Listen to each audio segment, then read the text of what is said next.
What's up, everybody? Welcome to our Move the Needle podcast. We are live from Sea and Smoke, which, by the way, won't be Sea and Smoke for much longer. We're going to talk about that a little bit later. I'm Mathew Blades. Steve Petz. And we got a great show for you today. We got Jim, we got Jason, we got Mark. It's going to be full of fun. Different angles, too. Everybody is doing something different. Yeah. Okay. But all cool. So, really quick, before we jump into this week's episode, which is episode number 54, by the way, we just want to say thanks to Brooklyn V's, thank you to the Tutor Doctor, and thanks, of course, to Spike and Downtown Ocotillo. They've always been such a gracious host to us. Awesome. Like all these venues, you'll see us here all year. Through next year. So when we come back, we're going to talk sports, maybe a little MMA, a little UFC with our first guest, Jim. We'll see you in just a minute. At Brooklyn V's, we bring the taste of Brooklyn right here to Arizona. Our family's been serving up real Italian food for generations, and every dish is made with love, just like Nonna used to make. From classic spaghetti and meatballs to layers of cheesy lasagna, stuffed shells, and the best New York-style pizza in town, every bite is pure Italian comfort. And if you haven't tried our world-famous cheesecake, well, you're missing out. It's been rated one of the best in the area, and once you taste it, you'll know why. So come hungry, leave happy, and enjoy a little slice of Brooklyn right here in Arizona. And welcome to episode 54 of our Move the Needle YouTube and podcast series. How you feeling, Steve? Feeling fantastic because we got not only a great show, some people that I'd like to call friends, and some new friends, so it's going to be super electrifying. Just to put you on the spot, is this next guest somebody we consider to be a friend, or are you making a new friend? I do. We'll call him a transition friend. But we have definitely similar. So you're a friend in transition, Jim. How does that transitional friend. Yeah, transitional friend. A friend in happening. A friend in making. Just exactly what we need. More classifications and categories to put people in. Right? Yeah, absolutely. A making of a great friend. No, we have a love of sports, as does Mathew, and so. All the different sports, so we'll get into that. The only ones that I don't know that he is amazing at, the world class, is this MMA stuff. And so it's like, but so you're going to have to throw those at him. Welcome, my transitional friend. Very nice to be here. Great to have you on our podcast. Transitioning with both. Transition's a great word. Yeah, it is. Listen, you are a host. You're a UFC insider. You work a lot with ESPN. You've got your Locked On Podcast Network. You're doing play-by-play. You're an executive producer. You're an MC. You're an international speaker. And I always like to ask people like you, when you go to a party, and somebody's like, hey, Jim, nice to meet you. What do you do for a living? What the hell do you say? DoorDash. You're like, DoorDash. That's what I do. DoorDash delivery. That's it. And then they walk away. No, I'm kidding. I mean, I don't really like to. People do it for me all the time. Like, I'm in a relationship that's ending, unfortunately, but it's not here to talk about that. But she would always go up to everybody and say, this is Jim. He does this and this and this. And my friends always say, hey, my boy does UFC or this or that. Because you can't watch a fight once people know. Like, you're the guy at the bar and everybody knows you're the UFC guy. Hey, man, who you got? You're getting beer spilled on you all night. Who you taking, man? Come on, man. You know so much. I need to know who to pick and who to bet. And you just I just want to be locked in. I don't even like watching it at bars because I like to be locked in. Sports, UFC, anything that I'm watching, I want to be locked in. I want to hear the announcers. I want to know, because I'm going to have to talk about it, one. But two, how could you not want to know everything that's going on while it's going on? Instead of having some guy going, hey, man, tell me who you got in the next fight. Did you ever meet O'Malley? Yeah. And I love that kind of stuff, but just not while the fights are on. Yeah, okay. All right. So the answer is people introduce for you. Yes. Most people usually say, this is my boy Jim, he does this. I'm not big enough to have people yet, but when I do, I think I'm going to add that to the list, someone just for the intros. Wouldn't that be great? Yeah. You ever see that kid on Instagram that walks around to all the fighters and goes, praise and he just bum rushes them in public? I've goes never up seen and that. just live intros them on IG and TikTok and just does it out of the blue, out of nowhere. I think I need a guy like that. Or a girl. Yeah, so now have you done radio most of your life? Most of my life, like you. Radio, old school, radio old school, purist. terrestrial, AM and FM radio. Old school, terrestrial, learned how to edit on reel-to-reel, the whole thing. I still have a couple of scars on my finger from editing reel-to-reel tape, like trying to get a phone call on too fast and you slice yourself. We had a professor named Sanjeev Chatterjee at the University of Miami. Hurricanes, big year coming, Carson Beck. But when we learned how to edit, it was a reel-to-reel that said, Jim Grieshaber is not very smart and will fail his course. And it was Dr. Chatterjee. That was his actual voice. And we had to edit it to say, Jim Grieshaber is very smart and will not fail this course. Yes. Needless to say, it took me like 17 times to edit it, and I realized I had no future in production. So the tiny window through which I was trying to force my career became that much more tiny when production got thrown out. You need a sharp blade and a Yeah. good grease pencil. A good grease pencil. Grease. Grease. No pun intended. Pencil. Grease. Yeah, That's no what pun intended. Pun was intended. You haven't referred to him. That's really lovingly what everybody knows him as. Grease. I never right? figured it out on the production side, so I'm more than happy just being right here with Yes. this and with that, and I'm good. Yeah, no, that's how I feel too, right? I've learned enough to be dangerous, is what I tell people, but I prefer to be right here on this side of things. My weaknesses could kill a company, literally. Yeah. But my strengths, luckily, my strengths have paid off and worked out for me. But man, I can do the basics production-wise, but it was learning reel to reel. These kids today are spoiled, right? It's so Oh, the easy to have digital all these element is apps and crazy. CapCut Yeah. and everything. It's like, man, you don't even know what you're. Oh, just shut up and be happy you were born later. I tell my kids that all the time. Yeah, right. They're like, Shut up and be happy you were born later. Let it go, boomer. We got it from here. All right, we got it. We're like, we're not even boomers yet. What are you talking about? Right. All right, so when did you first get on the air? 1985 or 86, 1986. I'm Okay. 14 years old. WNLC, New London, Connecticut. Copustat Mike McLaughlin did all the local high school games. I had a knee injury my sophomore year. I wasn't going to play varsity anyway, but I wanted to be in radio, and I had a friend of a friend introduced me to Copustat. He was the local guy. Everybody knew him. Everybody loved him. He'd show up at the games and the whole region, be kind of like this big shot. I'm like, I want to be like Copustat, man. I love this dude. So I went to see him at the radio station. How do I be like you? You don't want to be anything like me, kid. It's the first thing he said. You probably met someone similar, like the old disgruntled radio veteran. Who I met a screams at couple you of them. Not to get in the business. My crazy radio story was I was an intern at a radio station in Minneapolis called KDWB, and Tony Fly, who's still on the air, he does What a great XM radio hits. name. Tony Fly, great name. And I brought him my demo tape because I was going to a broadcasting school at the time. I brought him my demo tape, and he popped it in the production room. We were in the production room. He popped it on. He listened to it, and he pops it out. And he goes, "That's the best intern tape I've ever heard in my life. But you still bleeping suck." Yeah. Welcome to the biz, kid. Oh, okay. Welcome What to a the confidence biz. booster. Yeah. All right. That was their way of encouraging us back then. Yeah. The boomers. Not too My dad bad. was the same way. I thought my name was A-hole until I was about 5. These kids today, they would have taken us away 100 times. And, that was a term of endearment. Yeah. You know what I It's mean? so good. I love a It loving was a term. But Copustat put me in the booth, and the first time he gave me a sheet of copy, I screwed it up. He wrote it out for me, and he wrote 4-3 defense, and I'm reading it like a score. You 4-3 said 4-3 defense, 4-3. And he's like, dude, 4-3. And I'm like, But it was my first time on the air, created a monster. I was 14. 14 years It's a old. long time ago. Sure but is, man. Created a monster, caught the bug, went to the University of Miami, did as many games as I could there, and just kept going. That's great. Yeah. That's great. Yeah, obviously, I'm hearing from him. He's called, because I didn't see, some of the biggest fight matches. I want to rewind it, Jim, to back in the beginning of your mic. What's one of those raw, unscripted moments where you knew this is my calling? Oh, when I used to turn down the volume on the TV and pretend I was Howard Cosell when I was a little Yes, kid. That's brother. nice. I drove everybody crazy. This is Howard Cosell, live on Monday night. There's a picture that's going around now with a meme. I know somebody's seen this picture, right? We have a whole room full of people here watching the show. I mean, the crowds that you guys draw are huge, and it's amazing to see what you guys are doing with the show.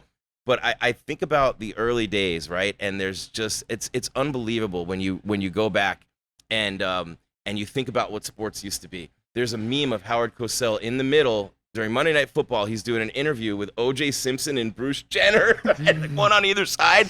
And he goes, "You guys aren't going to believe what I'm about to tell you about these guys." And it's funny, but it was Howard Cosell with those Amazing. two guys. And of course, we know what That's happened there. hilarious. But That's Howard such a Cosell great did clip. everything. When I was a kid, Oh, he did yeah. Wide World of Sports. He did Right. boxing with Muhammad Ali. He was- Monday Night Football, Monday Night Baseball. He was the king. He was all of- everything, and he was a yeah. terrible sportscaster. He might be the worst who ever picked up a microphone. But back then, it was like Walter Cronkite, Johnny Carson. You had one choice. You Yeah. had one choice, literally. Yeah. That was your choice. You're going to watch Johnny, you're going to watch Cronkite, and sports, you're going to watch Cosell. So I would turn down the volume, scream at the top of my lungs, "This is Howard Cosell," and I would brag on the athletes like he did, drive everyone in my family insane, except for my mother. And shout out to you, Mom. My mom's the biggest sports fan I've ever met. Still screams at, she has like a player on each one of her favorite teams who she just relentlessly rides, like nonstop. Oh, you suck, Tatum. Still, to this day, she always has that one guy on it. And that's my mom. She's going to be 80 years old. So I became a sports fan and therefore a sports announcer because of my mom and my grandfather. But it was really mostly my mom. And my brothers, my stepbrothers are all bigger than me. They're all big football fans. And I do baseball, and so they hate baseball. That's sissy game. So I'd pretend I'm Howard Cosell calling the fight. My stepbrothers would come in, tackle me, elbow me, start jumping off the couch and hitting me with elbows and knees and everything, telling me to shut up. And my mom would go, "You leave him alone. He's practicing. He's going to be somebody someday." That's it. And I don't know if she would agree now that I've actually become somebody. You have to ask her. Yeah, maybe have to ask her. But she always kind of made a way for me to There's such a similar thread, and so I've got a fellow broadcaster here. I have to ask him this question. It's like when I'm watching sports or when I'm listening to the radio, I want to hear, I'm tuning in actually to see what the broadcasters have to say. And what you'll find is that when you're driving in the car, and everybody listening, notice this the next time you're driving in the car, the radio DJ could be talking and saying something, but the people in the car with you are talking right over the top of them. Every time. And I'm like, hold on a second. This is actually like his 18 seconds to share something with me. Like, and that's when I want to turn it up. Same thing on the broadcast. Like, I don't want to just have the game on in the background. I want to hear what they're telling me. Do you feel that way? 100%. And then people want you to put the caption on. It's not the same, you know. No. And that's a big part of live sports is the announcer reaction. Yes. Al Michaels, Miracle on. Do you believe in miracles? Right. Yes. You know, what would that game have been without Al Michaels? Right. The soundtrack of that. And with the UFC, and I've known, shout out to Mike Goldberg forever, the original voice of the UFC. Not the original, but the original voice of the modern UFC, ushering it in until 2016, and then John Anik. But Joe and DC and those guys, they do such an incredible job calling the fights live that it really adds to the experience so much. And the whole entire bar, wherever you are, we've done events for years around Arizona just on fight nights, you know, and people would scream, "Shut up, dude." And they would be listening to my show every week, and they would still tell me to shut up if you're talking over the fights. So you still, like, you have to pick your spots when you're doing it, hosting an event, trying to give away prizes because people just want to hang on every word that the announcers are saying. And on top of it now, with sports gambling legal everywhere, there's so much money on every game, every fight. It's not just the fight People want to anymore. hear the in-fight, the live odds as they're changing during the fights, during the games and stuff like that. So becoming a sports fan as a young kid now, it's become so much more interactive than it ever was, right? So true. You got fantasy teams on one hand, people are following their bets on another one. There's live betting, live odds, live everything during the games now. Good point. To give us more action on the action. So you almost have to hear the announcers because most people are just kind of like, I hate to use the word layman or you know what I mean, but they're just kind of like basic knowledge and they're throwing money down. So they're relying on people like me and to say obviously who you got. Yeah, who you got. So when does the UFC come into your life?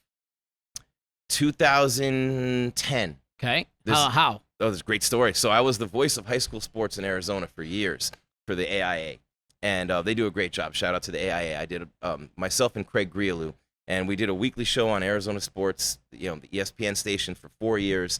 And right after that, I ended up doing a UFC show. The first one ever on a major sports station in America was our show, The Power. So I'll get to that story. So we're working on KTAR, and for years we're doing football games, basketball games, and you know, some of the kids are still in the NFL, like Mark Andrews and Kyle Allen are still, they went to Desert Mountain up in Scottsdale. And look at all the kids down here, Spencer Rattler, Brock Purdy, Tyler Shaw. I mean, they're all, Tyler Shaw starting, Brock Purdy just got the big money. So Arizona's, and shout out to Dan Minucci, my old partner, for coaching all those guys. So did all the AIA games for years. And they go, can you do wrestling? I grew up when wrestling was in basketball season. So as a future UFC guy who got to ESPN, my lifelong dream, through the UFC, which you could have told me I never would have guessed in a million years it would be through the UFC. Never, because I was a casual fan until 2010. So I say yes to the wrestling. You know this, Mathew. I do. When they ask you, can you do this? You say yes and you figure it out. out. You figure it out. Have you done Tiddlywinks? I'm the best Tiddlywinks announcer you've ever seen. Let's go. What is Tiddlywinks? You know, so it was like that. I didn't have to say what is wrestling, but just relax. You're working with Gerald Taylor. He's a 4-time All-American at ASU. His roommate at the time is now the head coach and whatever. So you're cool. So I do a year of this with GT. We become brothers instantly, kind of like us, Petz, when we met right away. Like, you know, I mean, turns out I'm pretty endearing, I guess. Make friends easy, right? You have to when you're the guy with the microphone and everybody wants you gone. No, I'm not talking to you. You have to figure out a way around it, right? So as I'm becoming closer with GT, the weekend's wrapping up, the wrestling championships up in Flagstaff, and he goes, and I love it up at NAU, and he goes, man, I want you to meet me for a meeting on Tuesday. I'm not going to tell you what it is or where it is, but you're going to love them. They're going to love you. I walk into a room, there's half the UFC. There's Cain Velasquez, Ryan Bader, Aaron Simpson, Dan Severn, Don Fry, Dan Henderson. They're all sitting at a table right there. And I'm like, oh, my God, this is ASU Wrestling. It was an ASU Wrestling fundraiser. I'm getting goosebumps right now because my whole career and so many dreams have come true because of that one guy in this one meeting. I walk in, and they're like, come on in. The coolest guys I've ever met in my life are wrestlers and fighters. You might not think so because they're fighting and they're trying to kick and punch, but that's just competition, just like Ray Lewis trying to tackle. Well, not anymore, but, so when I go to this meeting, I walk in there, I become instant friends with these guys. They've always been friends. They've always looked out for me, elevated me. And so they were doing fundraisers for ASU Wrestling when Anthony Robles was wrestling. Now there's a movie about him with with Anthony J-Lo. on my show one time. With J-Lo, yeah. So and his mom Judy is every bit worthy of J-Lo playing that. It seems like a good fit. Judy played by J-Lo, but she's an amazing mom and always there for Anthony, like my mom was for me. And so I became the MC of their fundraising events for ASU Wrestling for a couple of years. Voiced their radio commercials, showed up at the golf tournaments. And I walk into the golf tournament, it's all those guys, plus guys like Curly Culp, and it was awesome. Wow. Great people. So we started talking, said we should start a UFC show. And they're like, well, all MMA, and I learned quickly that, just like the NFL, unfortunately for a lot of it's the NFL and then the rest down here with football. Same with the UFC. MMA is this, just for anybody who, I get asked this 100 times a week. MMA is the sport, UFC is the league, the promotion. That's the difference between the two. Yeah. A lot of people still don't know that. That's how that comes to be. That's how that came to be. We started that show, and then I started getting press passes for the UFC, and I have this form of Tourette's that comes out at press conferences at the worst times. But for me, they've been the best times, so I've interrupted people at key moments, and because sometimes they don't want to let you ask a question. Now, is it official you have Tourette's? No. Oh, it's just a Tourette-like. It's a form of it. Yeah, got it. Media Tourette's. Got it. Like to shout out things and interrupt people at press. I did it to Bill Parcells once. He almost killed me. But this is the 1999 with the Jets. But this is like I have a way of at press conferences of just kind of blurting something out. And I did it with Tony and Khabib, and I did it with Conor McGregor, and they ended up going viral. But they weren't going to give me the microphone, so I had no choice. The media relations guy is just determining who he's giving the microphone to. I'm like, dude, I'm going to tackle you if you don't give it to me. You have two choices. Give it to me or eat the dirt, and I get it anyway. And I was kind of half serious when I did that because I went there on a mission. My mindset was, I'm doing this, I'm doing that, and I'm interviewing Dana White, and I'm commandeering a press conference. And I went up there to do it, and that moment, just people started to know who I was, and it took off. And then cool. Ariel Helwani left ESPN, and I said, hey, there's only one person who should replace him, and that's me. Yes. And the one time in my life, Mathew, where the person goes, yeah, you know what? You might be right. I was 0 for 180 before that one phone call in my life, and the one time is the first time I called ESPN, and I've been there ever since. What a story. Yeah, what a story. What do you got? What else do you got? We got to kind of wind down, too. I've got some fun stuff. Yeah, so we have to wind down. Okay, you've stood cage side for some of the most legendary moments in combat sports. If your career was its own main event, Jim, what would the highlight reel look like? And what's the one moment that still gives you the chills every time you think about it?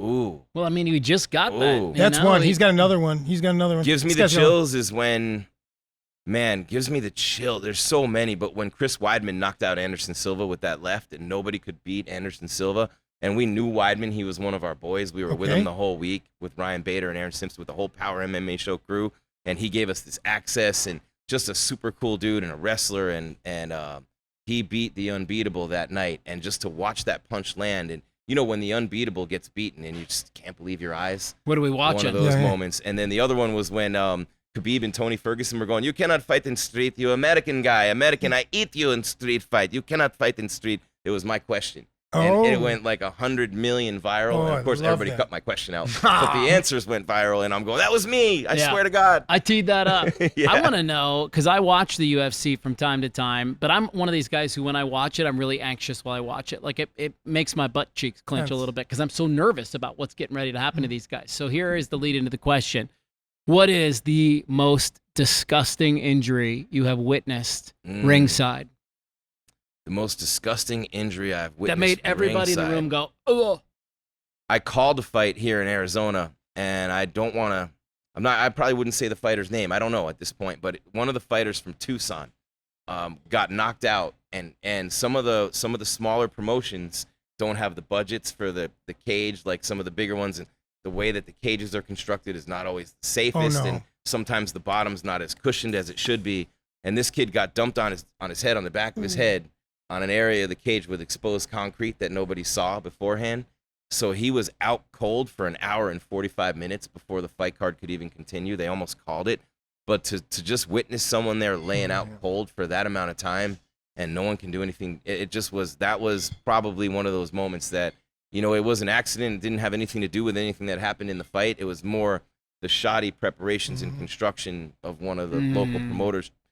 Maybe trying to save money, maybe whatever. It could be an accident. Could have been an accident. Happen, But they also they were supposed to have had an ambulance there, and the ambulance had already taken another fighter prior to that, so the ambulance was gone, and it was just, everybody felt so hopeless because you're looking around the room thinking, man, like, what if this guy doesn't make it? Yeah. You know? And so I've seen eyes hanging off and fingers dangling, really? And legs that don't work anymore. I've seen a knee snapped in half in real time.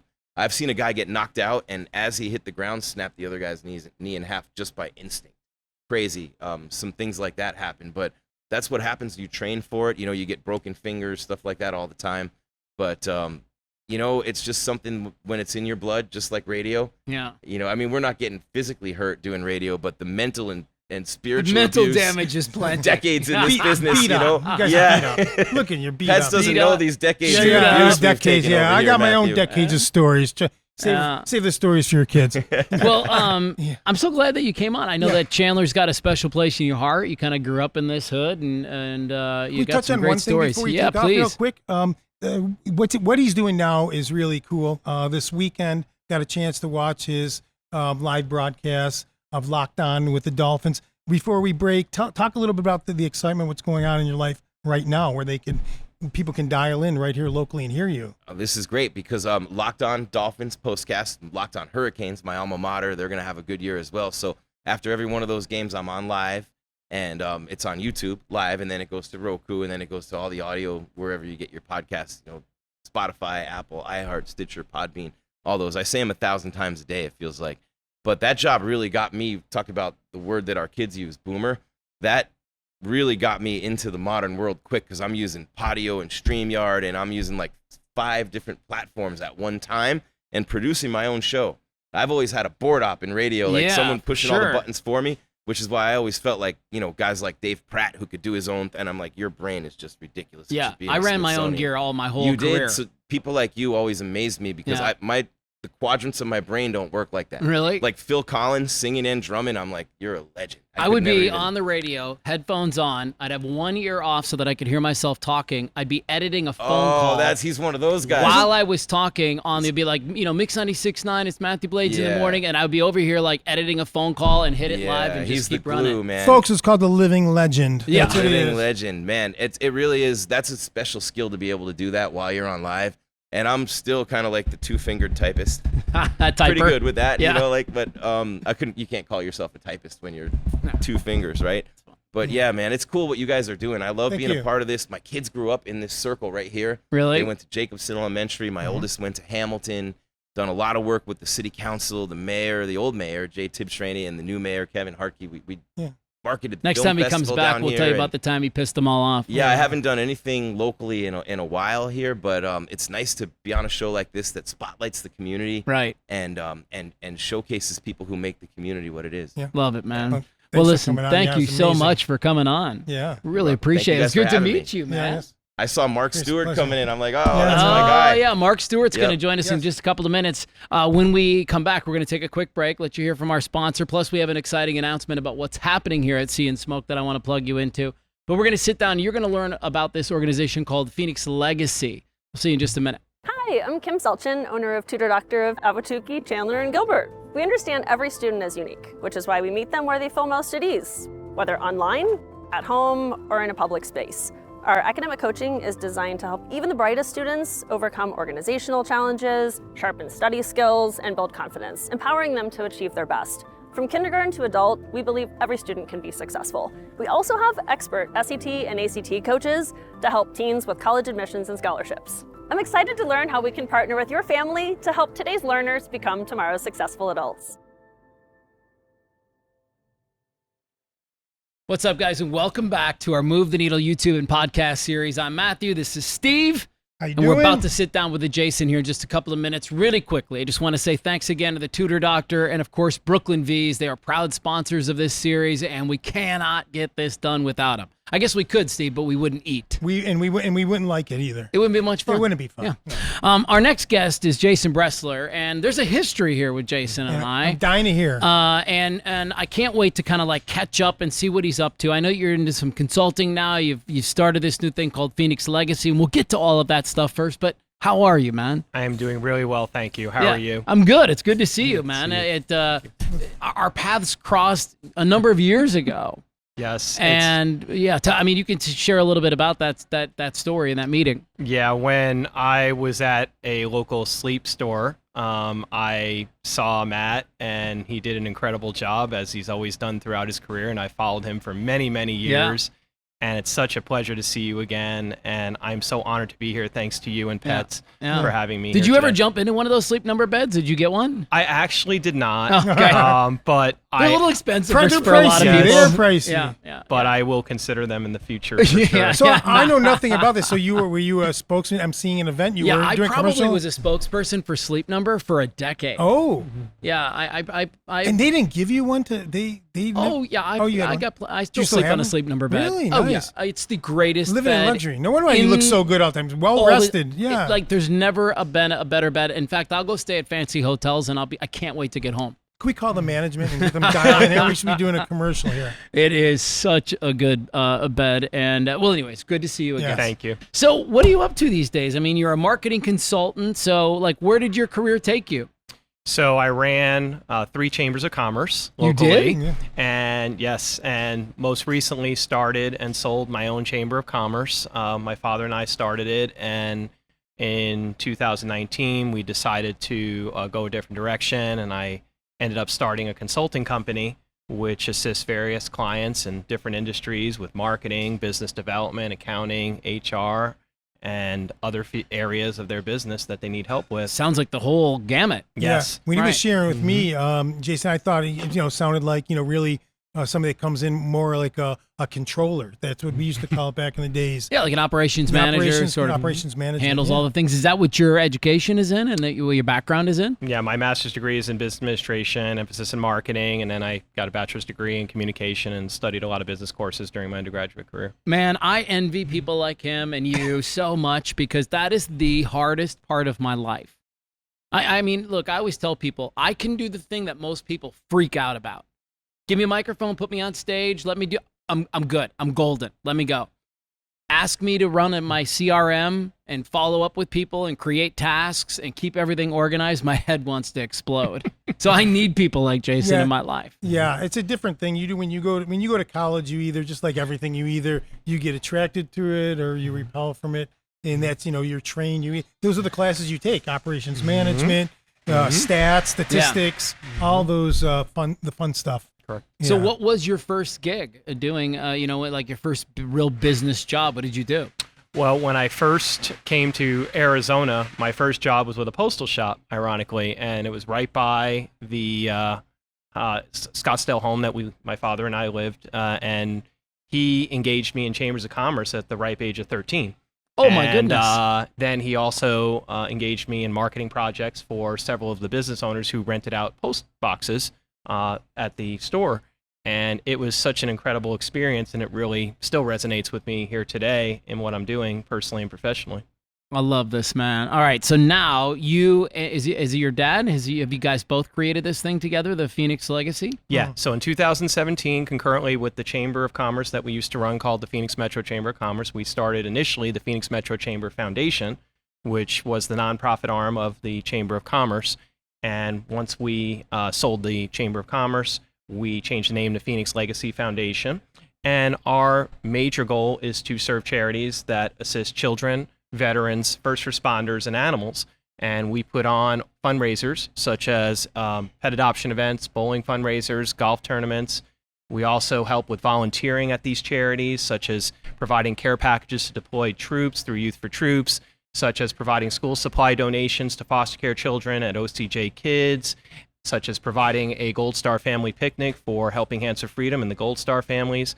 And then we also collect and distribute supplies such as clothing, hygiene items, and pet supplies to our local charities. And all these charities are either based in Arizona or have small staffs or are volunteer-based. Okay. Such a huge need. Yes. You know, we have interviewed hundreds of charities on this particular podcast, and the one thing that I always think about is you have all these little guys out there playing by themselves. It would be so smart to just come together and band together in a lot of ways, and your organization kind of brings everybody together, doesn't it? It does, Yeah. and we create a greater impact, a more significant immediate impact for the charities, those they serve in our overall community. So and we serve a variety of organizations throughout the state of Arizona. So I want to ask you specifically, I mean, you support children in which way?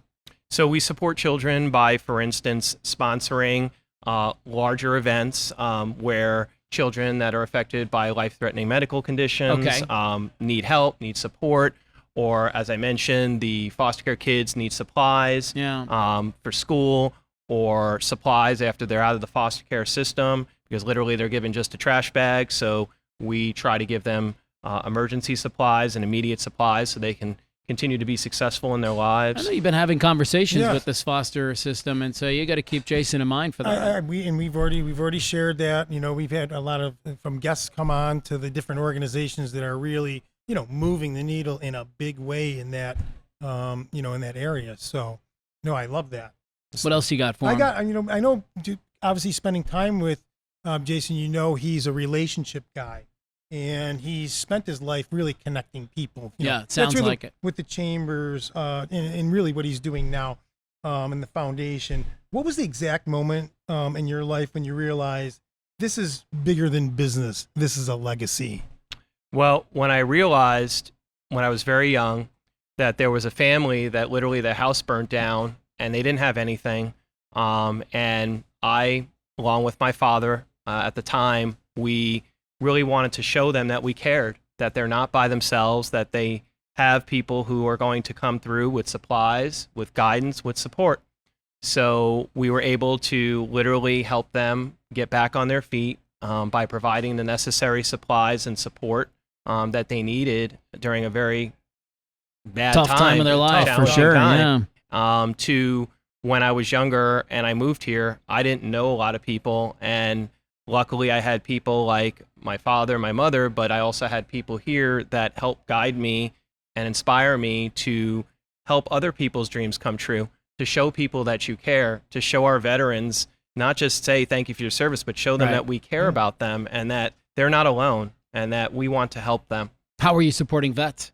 So we support veterans through, first of all, the Southwest Veterans Foundation, and we help with their suicide prevention program because unfortunately, suicide prevention is very 7 important. a day or something like that. There's a it's statistic out there very I've seen. high. And also we help with providing veterans with various supplies through Helping Hands for Freedom, because a lot of these families struggle to pay for simple supplies like clothing and food and hygiene items. So we're literally delivering those supplies on an ongoing basis to Helping Hands for Freedom. And then with Youth for Troops, they're not only providing care packages to deploy troops around the world, but they are also helping homeless veterans. And they are provided all these needed supplies that we provide to them on a regular basis. And then we provide them with the necessary funding so they can ship these items to our deployed troops so they can provide these supplies to the homeless veterans. So cool, man. I feel like I need to introduce you to 1,000 people. Thank you. Yeah, I mean, like, really, I feel like I need to introduce you to 1,000 people. We were talking back, Chen. I'm like, you know, I can't wait for you guys to get back together with this too. Yeah, there's so many people that you need to meet because I play in all these spaces. You know, I played in the kids space. I'm in the pet space. Actually, the pet, I haven't really done much with the pets, but veterans. Except have every, from Maricopa County shelter to every pet adoption agency on the planet. We've had every adoption agency on the show. Besides that, you're not really associated. But besides that, you're actually right about that. So I guess the question I want to ask you is why? Where does this come from? I mean, this heart of yours, where does that come from? Well, I've been so blessed and grateful for so many people that have touched my life in a way that I can't really explain. And from veterans and police officers and firefighters and first responders and their families that risk their lives every day for people like me, to folks like yourselves who inspire me to do even more, to show people that there are groups that care. Because if you show the compassion, if you show that you care, collaboration, results, success probably is going to occur. And I feel like I didn't have a lot when I grew up, and I know what it's like to live a modest lifestyle, and I want to see everyone succeed. I genuinely want to see people do better than me, because I am blessed just to have the life that I have, and if I can show that, not just say that, it's an incredible feeling. And so I've been doing it all my life. Bravo, man. Because that's such a great answer. Thank you. Yeah, you just lead with your heart. Yeah, that's really what it is. And I feel like other people like you. There's an old Robin Williams quote, and I'm going to botch it up. I'm not even going to get it right, but he basically said, like, I want to make people laugh because I know what it feels like to be in the weeds and feel like terrible. And there is that thing that when you've gone through it yourself and then you come into a better life, you kind of say to yourself, how about I just lift other people up, right? And I like to think that I've been in that space for most of my life. It's like, I've had a good run. Yeah. So like, how now can I just lift everybody up around me? That's what I'm interested in. And that's what gets me excited every day. And you do that. You did that for me when I was first listening to you at Mix 96.9 FM. And Steve's done that for me in the short time that I've known him. And thank you. And those are the folks that I want to collaborate with, so we can do a lot more, and we can show the world that there are people who care, there are people who appreciate our veterans, there are people who want to help. People moving the needle. People moving the needle. That's right. So I'm looking right in the camera right now because I'm going to say to you, now you've heard from Jason for a little while, and if you're any kind of human, you're going, how do I help? How do I get involved with what he's trying to do? How do I give back? How do I be a part of Phoenix Legacy? So I'm going to ask you a few questions, but the first one I want to ask you is, how do people engage with Phoenix Legacy? What's the best front door for you? Well, they can engage by either volunteering with us at our partner charity events, volunteer with us at our events. They can certainly join a committee or be a part of our leadership team and board. They can certainly encourage others to contact us to do something in honor of them, their family, their organizations that they love to support, so we can collaborate and create, again, that greater impact, more donations, more support. They can simply come to our events, be a sponsor, be a vendor, be a participant, share the information with others. We are on Facebook, LinkedIn, Instagram, and X. Yeah. So just be a part of our movement, be a part of what we're doing, because the greater amount of people that are involved in what we do, the greater the impact that we're going to have. Yeah, speaking of events, I know when our audience is watching this show, there's a big one going to be coming up. That's your big golf event. Let's talk about that. Yeah, when is it? Sure. Our 8th annual charity golf tournament is Friday, November 14th. Okay. And it's going to be 8 a.m. Shotgun Star. It's going to be at the Palm Valley Golf Club in Goodyear. And we invite anyone to participate. I've never played that course. It's going to be awesome. Okay. We currently have all 3 9-hole courses reserved. Oh, for so the event. there's 3 9s there. Yeah. Oh, that's really cool. nice. Yeah. And what's the buy-in? So it's $175 for an individual and $600 for a foursome, and that includes breakfast and lunch. Thank you. Oh, really? There'll be breakfast. It's even better price. And there'll be other activities for those who do not golf, such as cornhole, dancing. There'll be contests on the greens, including the putting green and also the driving range. Sports will be going on. I'm sure sports will be on and TV. And then you'll be fundraising for kids, pets, and vets at this particular... Yeah. All money. Have you used that, by the way? Because that just rolled off my tongue. Kids, pets, and vets. Yep. It's actually children, pets, and vets is what we do. Kids, pets, and vets. Kids, pets, and vets. I love it. Pets. Not this pets. Not the furry ones. The furry ones. That's so cool. So $600 for a foursome. I'm guessing you could use some flag, and pin sponsors and hole sponsors and all that stuff too. And is it phoenixlegacy.org? phxlegacy.org. Okay. So phxlegacy.org, if you're watching this and you feel kind of called to it. And here's how it usually happens for me. I'm watching something and this little thing comes up in my heart, my head. It kind of says, you should be a part of that. Like that's something, that's a place for you. It seems cool. Yeah. And so, I'm going to look into it after because, my son, Truman, plays on the D1 golf team at Desert Vista. My oldest is at ASU now, and this would be an incredible opportunity for the 4 of us to come together. Is it going to be a morning event? Yes, 8 a.m. Okay. I may have a speaking engagement that morning, but if I don't, I'm coming to this golf tournament. It looks like a lot of fun. Great. Yeah. Well, I'm not going to let you go before I really get some toughies on you. Oh, too, yeah. for- All right. Well, Yeah, here we at go. least one. Okay. So you obviously you've built a career connecting people, Jason. So if you could introduce any 2 people in the world, okay, past or present, for one conversation, who would it be? Wow. Oh, that's such a good question. Who would it be for you? Boy, oh boy. I don't want to get, boy, I would say, could I say that? I would say like Jesus and the Pope. I mean, something. But they're both in the same vein. Wouldn't It's you want to bring okay. like Buddha and Jesus together to see what they have going on? No, because they might have, you don't know what they would say. You don't know. But that's what would they make would it say together. interesting. I think they would love on each That other. was my answer. Okay, so and I'm Jesus sticking and the with it. Pope. Who are you going with? Wow, I'm still thinking about it. Yeah. Okay, so I'm going to bring together 2 people, living or dead. What was the question again? Living or dead, 2 people together for one conversation. He's a connector. Connecting Okay, so 2 people. I would bring like maybe one of our founding fathers, like a Thomas Jefferson, something like way back in the day, with maybe more of a modern day president, and get those 2 together to sort of see what's, like, how we doing here, TJ? Like, are we doing what you thought was going to happen here? So while you're thinking, on those lines, that's kind of where I was. But I do get what you were saying. They're kind of in the same genre. But I was thinking, like, I wonder what they would say to one another. Of course. Yeah, that would be like, are you doing a good job or not? I mean, Well, in interestingly. sports too, like bring Wilt Chamberlain back to talk to LeBron James, or bring Kobe back to talk to the newest and latest He's and always had a greatest. ton of time to think about it. So Yeah. you better give us a So- whopper. One person who has inspired and empowered me that's not living is Winston Churchill. Ooh. Okay. So Winston Churchill, with maybe even even my father. I Ooh. mean, Yeah, I that's think that it. would be pretty amazing. Okay.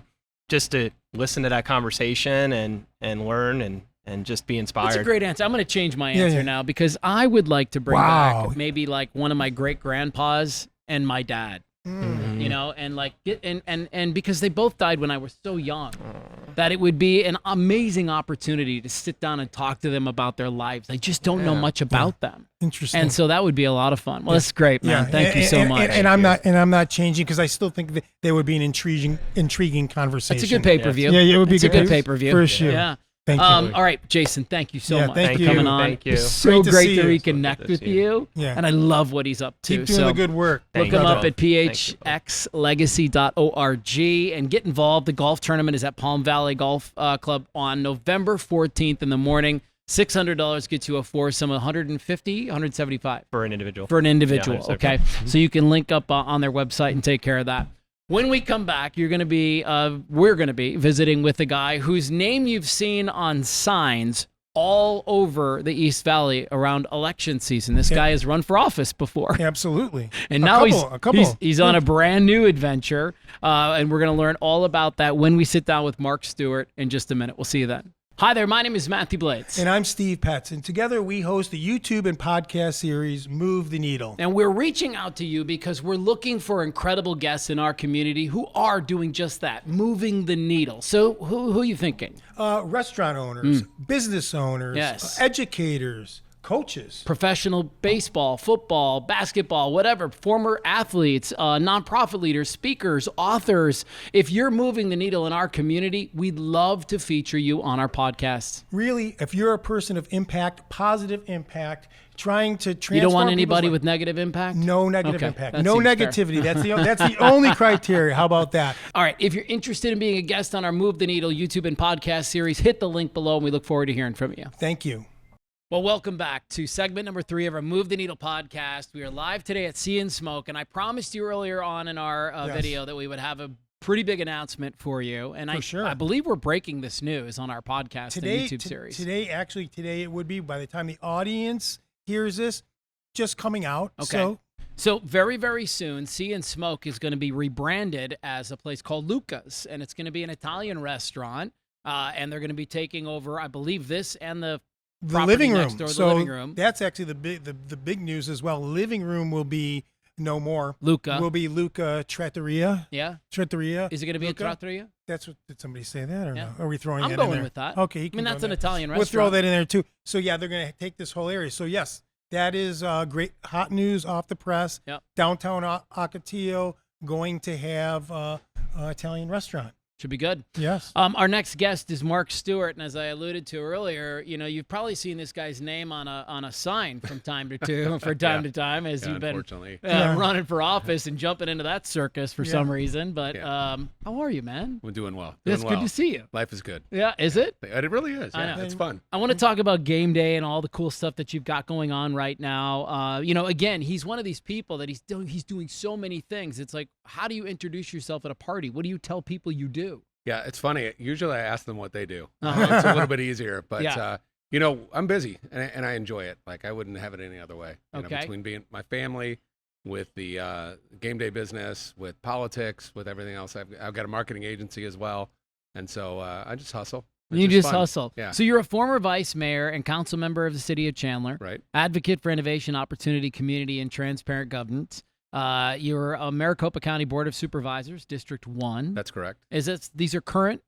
I'm currently the Maricopa County Board of Supervisor for District 1, which is Tempe, a little bit of Mesa, Ahwatukee, Chandler, Gilbert, Queen Creek. All right, so nice. I'm in Ahwatukee. Me so too, and I'm in what do you Tempe. do for us? Exactly. You're working for us now. No, it's a yeah. great question. Yeah. The county is kind of like a city council for the county. Okay. So we're really good at roads and we're really good at parks. We do the elections. We handle the budget for the sheriff's department, the jails, nice. a number of different things. About 39 departments that we Wow. oversee. It's about That's a super 4-point. cool. I don't know if you knew this. Well, of course you don't know this. We've never met before, but I work in the Durango Detention Center. I've gotten involved working with the juvenile inmates, and so I'm going in and pouring into those guys several times during the year, and it's one of my favorite things that I've done in my post-radio career. Well, thanks for doing that. Yeah. That type of investment is huge for getting these guys back in the game, getting them back into life. So thanks for doing that. Yeah, That's of course, really man. important. It's a lot of fun for me. Where are you at politically? And I don't mean where's your stance. I mean, so is this job that you have right now considered a political job? It is, it's partisan. I tend to be somebody that believes in transparent governments. And, I think when you look at what we do, we provide service to the community, Yeah. right? We're not lawmakers. And you have these two sides, these polarizing sides, right and left. And nobody cares about your party when they're driving over a pothole or when the grass isn't cut at the park. You know what I mean? Yeah. And so we just try to make sure that is a customer service department downtown and throughout the county. And that way, when people come to the county for services, we're there to provide those. You put your money in a bucket, right? And you expect us to do the work that we promised we would do for that money. Don't you feel like there's so many things nowadays that we've made political that just aren't? Yeah.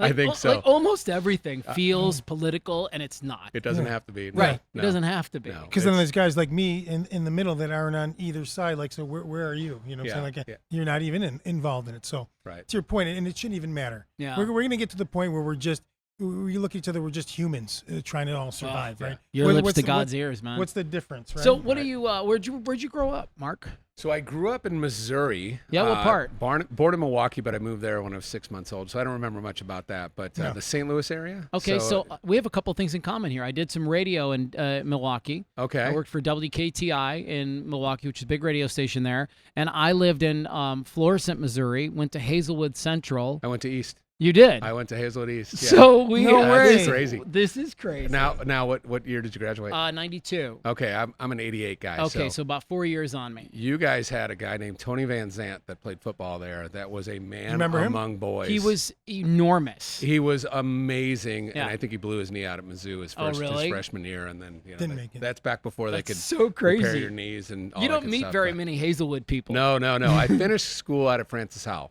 Okay. We moved out to St. Charles when I was 16, and then went to Missouri State Okay. and got my degree in communications management. All right. And the rest is history. Worked for an oil company for a while, and then had an opportunity to move here when I was 30. Okay. And we just thought we'd be here for a couple years, doing the corporate thing, and then we just grew roots. We fell in love with Chandler. And where do you live now? Chandler, just down In the Chandler. road. Oh, yeah. This is so cool. This then. is home. Yeah. Hit a golf ball to his Yeah, house. it's Really? not far at all. Yeah. I don't know if I could hit the golf ball Yeah, to his house. not you. My long game isn't quite what it used to be. I want you mentioned about when you've been part of the government. I've read that they should operate by we the people. I know that's one of your big approaches. Yeah. What's one everyday story from a citizen that shaped the way you make the decisions on the county level? My gosh. Well, I just had some. Here's a great example. through the campaign, I met a ton of people. Happy to give them my cell phone number. Got a text today from a neighbor who this is what the county does. This is what we do. I love it.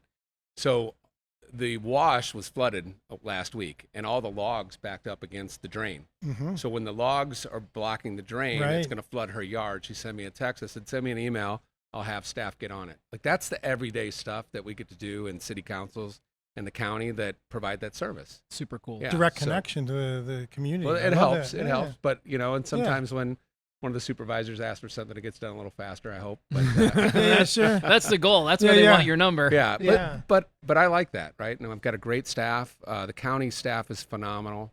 They get it, right? They get the customer service aspect. So Super we're cool, lucky. man. That's definitely a great Yeah. example of that. Well, I Thank know you. you're a mega entrepreneur. That's putting it lightly. You mentioned a marketing agency. I have a little boutique marketing agency called Concept to Completion. So we have Okay. about 8 customers, clients, I should say. Yeah. I'm pretty selective in that with the game day going. Just trying to make sure that I can give them the attention they deserve and then also build this business. So, from a marketing perspective, your 8 clients, are they all in a similar vein, or are they all different? No, we're businesses? generalists. So Okay. generally speaking, we're working on public relations and digital, right? Oh, Getting okay. your name out there. And then I do a little consulting as it relates to like how to refine your business. So for example, we have a client, I'll just call them out, Stewart and Blackwell, right? And they were looking for their lane of where they wanted to be niche. And they really enjoyed adoption and helping families adopt kids. And a few years ago, we did a vision and mission workshop and figured out that's what they really wanted to be. And they were doing everything as a family law. And they drove in that lane, and now they're considered the experts in the state So for cool. that space. Yeah. You know, we need to sit down with Mark. Yeah, yeah, I mean, look, yeah. Move the Needle could Yeah. benefit from like a little PR digital campaign in a big way. Absolutely, and actually, and Mark and I, we've crossed paths. I know you've been to. You might not recognize it. We've been to Oh, I some of my didn't. event. Oh, from my events from yeah. from the magazine. So Uh-huh. yeah, we used to have our live events, which you course. were at as well. Yeah. Mark would attend the ones in Chandler, downtown, and I I only think went to the ones Ocotillo. at Z Tejas for yeah, the yeah, Southwestern yeah. He was egg always rolls. getting the food. I got a game. So I have a game day men's health question. Okay, we got to back up and we got to let him talk about that first, and then you Game can ask day? the Oh, yeah, we question. didn't even- yeah. because we haven't even hit Well, it yet. I guess we're just seeing the He's jersey. the owner of Let's talk about Game that. Day now, Right. helping men thrive as they get older because every day is game day. Yeah. We might take that. Yeah, You go You ahead. might be a Yeah. marketer yourself. Trademarking. Hurry, get on there. Exactly. Trademarking, Matthew. Because every day is game day. No, We that should is take it sweet. together. I like that. Game day is kind of a passion project. I was doing some marketing for a hormone clinic down the road, and the guy that owned the place, he said, hey, Mark, you should get on testosterone. Let me check your levels. I'm like, no, I'm fine. Everything's fine in my house. And he checks my T, and it's under 400. And a guy at age 50 should be about 650, 700. Mhm. And he's like, are you tired all the time? I'm, yeah. Yeah. I just thought I have was trouble, busy. Do you have trouble sleeping? Yeah. Yeah. And so I go on therapy, and it changed my life. Absolutely changed my life. I couldn't have run C2C, open game day, ran a campaign, served on city council. Right. Oh, yeah, I'm a husband and a father, too, and do all those things if I didn't have the energy to do it. And so game day fell in my lap, and I have a business partner, Mike Labeta, as an opportunity. We were looking to open our own, and this came to pass. And the brand was, because I'm in branding, I was in branding with Shell, and it just made sense. And it's been absolutely fantastic. So game day is, according to the site, hormone optimization, medical weight loss, ED, peptide therapy, and musculoskeletal pain solutions. Correct. You nailed it. So, okay, let's just work top to bottom. Hormones are a really big part of the conversation now. And maybe it's just because we're getting to the age where we have to start caring about this kind of a thing. But I don't think that I'll even go back one generation. I don't think my mom and dad were talking about hormone replacement therapy No. in their 40s and 50s. This is definitely new. It's Newer. a new issue, and it's funny. I put up a post the other day. I was doing some research on a study, and they're men, not old men, but men between 18 years old and 40 have seen a 25% reduction in their testosterone since 2001. That's dramatic. Wow. And I'm just going to say it. I'll be a little provocative here. We have bad water. We have bad food. We have pollution. We have so many things attacking. We have female hormones in our water, right? Which is causing endocrine issues with our men and our young boys. I have guys coming in under 25 with testosterone under 400. It is an epidemic, and I'm grateful now that people are starting to talk about it. But we are a fix for that. We can help you naturally or through testosterone replacement if you're older. But we've got to attack this at many angles. And I think that's one of the things that is important for me to be in politics or be in government, is to elevate the conversation about healthy water and healthy food. Good. Yeah, and that was my question was along a line of, what do you say to guys, since these are available, what do you talk to guys about that think this is optional? Like, what would you say to some people about that? I think that the key to this brand and to what we do, game day is kind of a man cave setting. ESPN on, a little bit of radio, you come in, it doesn't have that clinic feel. And what we do is we listen, right? Our clinic director has dealt with many men that are dealing with, erectile dysfunction issues. 50% of men over 40 have some sort of erectile dysfunction. Yeah. Right. And that has to do with hormones and everything as well. Right. And to help them change their life by giving them a place they can talk about it safely. You're not going to talk about it at the bar with your buddies, right? Right. You can talk to our clinician about it and get it fixed. And then what that creates is a better synergy between you and your wife or your significant other. 1,000%, man. You're back in the game. When you don't feel like a man, it's like it's so hard to operate. It really is. And so now we're seeing it younger and younger. And so we're there to help, right? And I think that's the key. So testosterone is our core business, but erectile dysfunction is growing. And I was really reading on your website because actually, truth be told, and I've talked about this publicly before, I actually went through a bout of ED in my 20s. Early on in my 20s. And I looking back, I think it was the person I was involved with. My body was just like, no, not her. Yeah. But at any rate, I experienced it, and it was really confusing for me in my 20s to be going through something like that, right? And so when I read about erectile dysfunction now, I'm keyed in. Like I've been through this dance before, and you have a very different way of attacking. You're not just throwing Viagra at people. No. There's you got lasers and you're doing things to the blood vessels, and it's really impressive. Talk about that a little bit. We have 3 or 4 different treatments that we do for men. One of them is we do a pee shot, which we put your own blood back into the penis, as well as we couple that with Gainswave, which is a sound wave technology, which breaks up the plaque in the veins of the penis.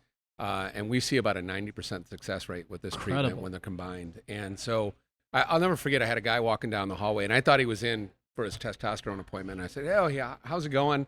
How's your treatment going?" He said, "Well, I got to tell you, I was here for ED." Big smile on his face, and he said, "I hadn't been with my wife in 3 years." He goes, until last weekend. And I mean, this guy's smile was as big as it could be. He goes, "I just can't tell you how thankful and how grateful I am." So that validated the business model. That validated what we're trying to accomplish. When you can get guys back and, like you said, be a man again. Yeah. It's awesome. Well, because it's really easy to feel like your self-worth and it isn't there when that's happening. And then you think about that spillover effect. So if you don't feel like a good person, Steve, it's not just you that gets impacted. Every room you walk into, you're bringing that crap with you, right? Sure. It is this domino effect. And it really is on people like you, me, you. It's like 3 guys need to sit down and we actually just need to say the words and talk about it and make it normal and say to somebody like, if you're struggling, you don't need to. No. Yeah. There's ways around this. In this day and age, flat out, depending on, where your conversations, we all have, if it doesn't affect you, we have friends that it's affected. For sure. I mean, absolutely. Multiple, even sometimes multiple friends. Yeah. And people are talking about it more at the barber shop, so to speak. And so. Yeah, I'd love to talk about the peptide side of things. That's new. That's a new thing that's kind of really bubbling up now. I don't know anything about that. More and more people are experiencing it. So. Yeah, the peptides business is exploding. We are seeing incredible results. Most of it's anecdotal stories from different guys that have tried it versus studies. The pharmaceutical companies are not involved, so they're not investing, millions of dollars into trials. But I'm, for example, I'm on AOD-MOTS testosterone, which is an HGH secretagogue. Basically, stimulates your pituitary to release growth hormone, which improves your metabolism, your mental clarity. But for me, the reason I like it is that it's helping me lose this visceral fat around my stomach. Which is tough to, it really is. And the visceral fat is the dangerous fat. Exactly. I mean, if you've never heard that before, I'm telling you right now, that's the fat around your organs that can cause failure and all kinds of problems. But even guys that are in shape, that's I call it that last 10, 15 pounds that's almost like, it's just so tough to get. It really is. But that takes you almost back to your testosterone comment. Like people with low T, it's easy to get the belly fat. It certainly, I lost 30 pounds just on T alone because my metabolism picked up. And I just felt better. I had more energy to do things, go for walks, hit the gym more often. So that was good for me. And then, I'm trying to get that last 10, maybe 15, depending on how much ice cream I eat this week. Yeah. That's super cool. Yeah. Did you ever think you'd be in this line of work?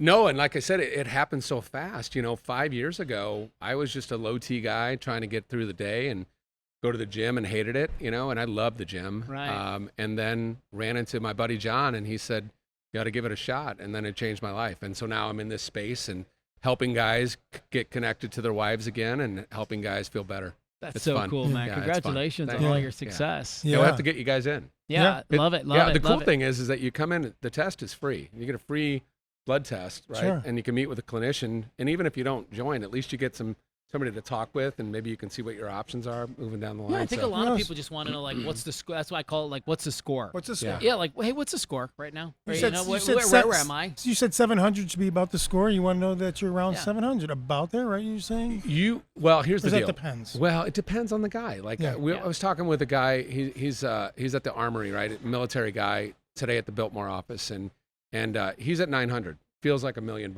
I'm an 1100 guy.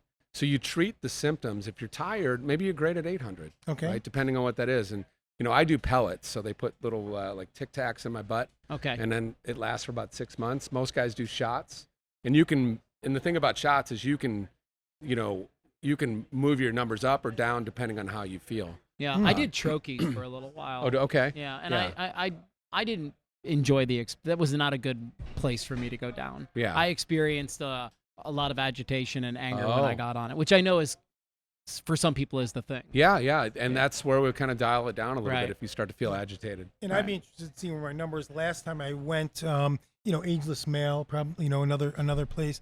I was too high to get treated. I mean, I was over 700. Good for you. They said I was 700. I could have been treated, but they said they didn't recommend it. Yeah, well, you're taking care of yourself then. Yeah, I guess, again, like that was like 3 years ago. Again, like things Time change. to check. Find out what the score is. Time to check You it know out. what? We'd for love sure. to have you in. Yeah, I'll check it out. So a couple locations then, Biltmore We do and Gilbert. Biltmore, Gilbert. We have 6 territories that we own.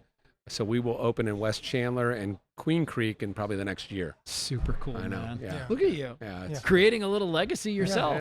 it'll be fun. Yeah. Because every day is game day. Every day is game day.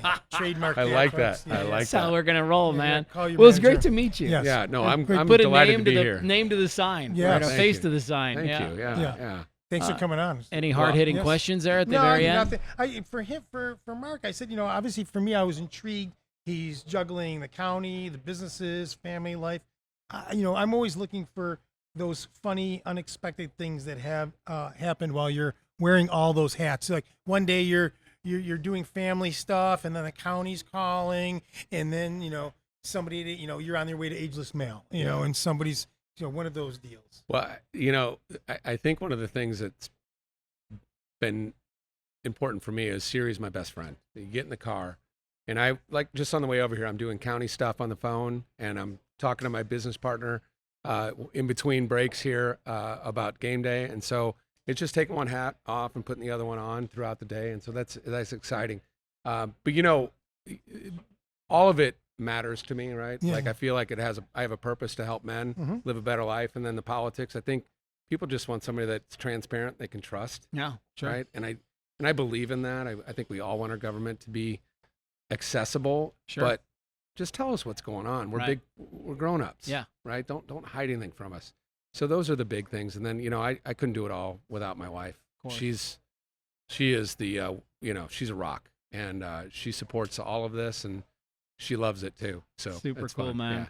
Well, Mark Stewart, appreciate your time. Yeah. Thanks, I Mark. appreciate Great to it. have you Yeah, on. yeah. Good to see you. Thanks. Yeah, awesome. That's job, awesome, man. yeah. Good luck with game day and obviously all the stuff you're doing Same with, with your the podcast. board. Thank you. This is great. It Thank is you. cool, I know man. you can have some of your friends and Oh, colleagues. yeah, You're gonna send just them our way. I will. Yeah, I'll Yeah. send You know the right- Anybody that's moving the needle, we want to You talk know to those them. people. Okay, that I do know those people. They hang out with you. Yeah. All right. Thanks again to the Tutor Doctor. Thank you again to Brooklyn V's. Thank you to Sea and Smokes, soon to be Luca Italian Restaurant. Spike, Lawrence, let's shout out to all the downtown Ocotillo. They're so gracious for us. You'll see us, our podcast at all the spots. Yeah. Yeah. Spike's the man. Yeah, He's he a is. good Yeah. dude. He's a Yes. good dude. All right, guys, we'll see you for episode number 55 next time. Have a great week. Thank you. Have a great day.